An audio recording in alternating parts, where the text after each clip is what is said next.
4-5 బ్యాచ్లు వెళ్ళిపోయినాయి. కొంతమంది పిల్లలు ఆడపిల్లలు పెళ్లి చేసుకుని మీద సెట్ అయ్యారు.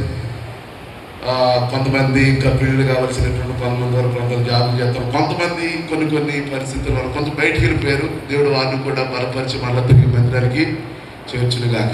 నేను చెప్తున్నా, వాళ్ళు బయటికి వెళ్ళిపోయినా నిజంగా యవ్వన బిడ్డలు ఈ రోజు ఈ మందిరానికి పునాదులండి. దేవునికి స్తోత్రం చెల్లిద్దాం. హల్లెలూయా. ఈ పరిచర్యలో పెద్దోళ్ళు కొంచెం ఇబ్బందిగా ఉన్నా, పెద్దోళ్ళు కొంతమంది వెనకాడినా, ఏళ్ళలో కొంతమంది ఉన్నారు.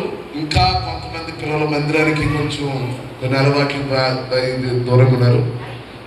నేను ఎప్పుడు పిలిస్తప్పుడు ప్రతి రాత్రి 2 అయ్యేది, 1 గంట అయ్యేది, 12 అయ్యేది. మధు అనగా, లేకుంటే ఇంకా వెంకటేశ్వరరావు అనగా, ఇంకా కొంతమంది మిగిలిన వాళ్ళు ఎక్కడ ఉన్నారు. ఇంకా ఆడపిల్లలు చాలా మంది కూడా ఎంతగానో కష్టపడి ఈ మందిరం యొక్క పనుల్లో చాలా నిమగ్నమయ్యారు. పెద్దవాళ్ళందరూ డబ్బులు ఇచ్చారేమో, పిల్లలకు డబ్బులతో పాటు అంత చేశారు.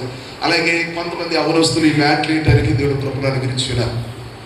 నా యొక్క ప్రార్థన, మీ యొక్క ప్రార్థన యొక్క కోరిక ఏంటంటే మీరు భవిష్యత్తులో మంచి ప్రయోజకులు అవ్వాలి. దేవుడికి స్తోత్రం చెల్లిద్దాం. హల్లెలూయా. మీరు ఎక్కడి నుంచి మీ పునాది ఎక్కడంటే బెతెస్దా ప్రార్థనా మందిరంలో మేము నాటపడ్డాము.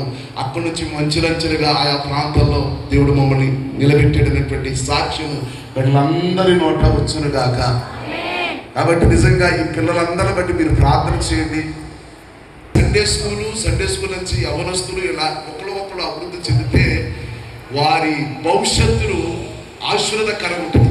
ఏమీ తెలియకుండా డాక్టర్ అయితే ఎంతమంది పేషెంట్లు పాటు చేస్తాడు. అలాగే భక్తి ఏంటో, జ్ఞానం ఏంటో, దైవ భయం ఏంటో, భర్తని ఎలా ప్రేమించాలో, భార్యను ఎలా చూసుకోవాలో, పిల్లల్ని ఏ రీతిగా ఉంచాలో అన్నీ దేవుని సన్నిధానంలో దేవుడిని నేర్పిస్తున్నాడు. దేవుని సన్నిధిలో ఒక జ్ఞానం కలిగినటువంటి వ్యక్తులుగా ఉంటే ఏదో ఒక మూలన వారిని ఆ జ్ఞానం కాపాడుతాయి. దేవుని స్తోత్రం చెల్లిద్దాం. కాబట్టి ఈ బిడ్డలందరి గురించి ప్రార్థన చేయండి. నిజంగా ఇక్కడ ఉన్నటువంటి యవనస్తులు నిజంగా కొన్ని విషయంలో చిన్నదే కదా పాస్టర్ చెప్తారు. చిన్నదే మనం చేయలేని పని అది చేసే. అందుకే ఎంత చెప్పు నిజంగా దేవుడు ఇంకా వారిని బలపరచులాగిన తల్లిదండ్రులుగా మీకు చెప్తున్న మాట ఏంటంటే, వాళ్ళు ఏదైనా చేసేటప్పుడు మీరు కన్నేర చేయమాకండి. ఎందు నిమిత్తం అంటే ఇక్కడ కన్నేర చేసేవంటే ఎక్కడో పోవాల్సింది పోద్ది. కాబట్టి దేవుని పనికి వారు ముందుకు వెళ్తున్నారంటే ఎంకరేజ్ చేయి. తప్పనిసరిగా దేవుడు వారి కుటుంబాలను ఆశీర్వాదకరంగా మారుస్తాడని దైవజనుడిగా మనం చేస్తున్నాం. ఒకసారి మీ కుడి హస్తాలు పెట్టి అందరూ వైపు సండే స్కూలు యవనస్తులు అందరూ పెట్టి ప్రార్థన చేయండి. వారు చేసిన జాబుల్లో కానీ, వారు చేసిన పనుల్లో కానీ, గాలమడుగు, కౌమంట, పత్తుగుడు బిడ్డలందరూ కూడా దీవించబడాలి. ఒక మంచి ప్రయోజకులు కలిగిన చిన్న ప్రార్థన. హల్లెలూయా, హల్లెలూయా, హల్లెలూయా. కర్మచి ప్రార్థించు.